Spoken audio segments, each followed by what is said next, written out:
রাজধানীর জিগাতলার একটি ছাত্রী হোস্টেল থেকে এনসিপি নেত্রী জান্নাত আরা রুমির ঝুলন্ত মরদেহ উদ্ধার করা হয়েছে। প্রাথমিকভাবে এটিকে আত্মহত্যা বলে মনে করছে পুলিশ।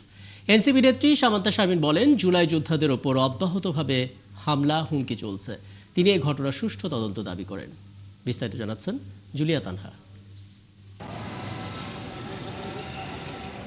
রাজধানীর হাজারীবাগের জিগাতলার একটি ছাত্রী হোস্টেল থেকে জান্নাত আরা রুমি নামে এক তরুণীর মরদেহ উদ্ধার করেছে পুলিশ। জান্নাত আরা রুমি ধানমন্ডি থানা এনসিপির যুগ্ম সমন্বয়কারী ছিলেন বলে জানিয়েছে তারা।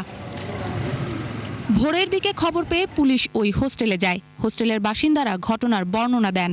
বোর্ডের দরজা তো বাড়ি দিছে, খুলতেছে না, হাত দিয়ে এরকম থাপড় দিছে যে দরজাটা খুলে কিনা, তো দরজাটা খুলতেছে না ওই মেয়ে। পরে ও ডাকছে, জান্নাত আপু আপনি দরজা খোলেন না কেন? তখন খোলে না, তখন একটু জোরে ধাক্কা দিছে।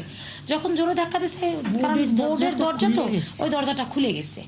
হালকা প্রেশার দেওয়ার পরই খুলে গেছে পর যখন ও দেখছে, দেখেই ও চিৎকার করছে এবং চিৎকার করে ও সেন্সলেস হয়ে গেছে। গেট লাগাতে আমি আয় পড়ছি, আহেরা ওনারা পন্দে কইছি যে আংটি এই অবস্থা, হোস্টেলের ভিতরে ঝগড়া লাগছে, ওটা আপনারা দেখেন। তখন তারা লোক পাঠাইছে, তার দেখে এই অবস্থা। বললাম, মা তুমি তো 23 দিনের জন্য থাকবা, 25 দিনের জন্য, তো 25 দিনের পরে তুমি কোথায় যাবা?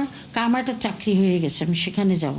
যদি আপনি 1 মাসের পর 2 দিন আরও বেশি দেন, তাহলে আমি সেখানে উঠে যাব। পরে ওকে আমি একটা সিট খালি ছিল, সেখানে আমি থাকতে দিছি। পুলিশ মনে করছে রুমি আত্মহত্যা করে থাকতে পারেন, তবে বিস্তারিত জানতে তদন্ত চলছে। স্যার এখানে এসে উপস্থিত হয়ে দেখতে পায় যে ইতিমধ্যে আত্মহত্যার ঘটনা ঘটেছে এবং তারপরেই পুলিশ এখানে অবস্থান গ্রহণ করে প্রাথমিক তদন্ত সেটি সম্পূর্ণ করার জন্য যা যা করা সে কাজগুলো করছে। পারিবারিক কলহ বা পারিবারিক বিভিন্ন বিষয় নিয়ে কিছুদিন ধরেই তিনি হতাশাগ্রস্ত ছিলেন। হতাশা থেকে এই ধরনের ঘটনা ঘটেছে বলে আমরা প্রাথমিকভাবে ধারণা করছি।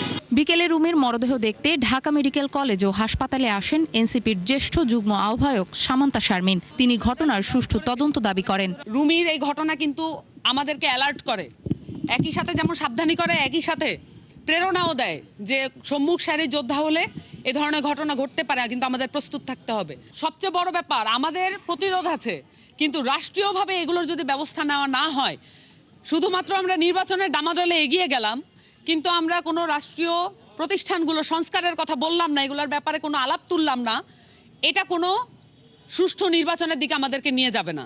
বিকেলে জান্নাত আরা রুমির লাশ ময়নাতদন্ত শেষে পরিবারের কাছে হস্তান্তর করা হয়। নওগাঁর পত্নীতলায় নিজ গ্রামে তার দাফন সম্পন্ন হবে বলে জানিয়েছে পরিবার।